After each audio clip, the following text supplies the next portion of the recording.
Radio kami masih menyala, tapi tak ada suara manusia. Itu pesan terakhir dari kapal raksasa USS Cyclops sebelum ia lenyap di lautan yang tampak tenang. Langit mendadak gelap, kompas berputar sendiri. Kru mulai panik. Arah mana? Kapten, tak ada jawaban. Kapten berdiri kaku, matanya menatap kosong ke kabut yang datang tanpa suara. Di dek bawah, mesin bergetar. Tapi bukan, karena ombak ada sesuatu di bawah sana. Seperti deru napas. Satu persatu lampu padam. Hanya tersisa cahaya biru sama, seperti dari dalam laut. Apakah kita masih di dunia yang sama? Bisik seorang prajurit.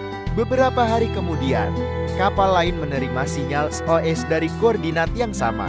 Suaranya suara Kapten Cyclops. Tapi sinyal itu datang 50 tahun setelah kapal itu dinyatakan hilang.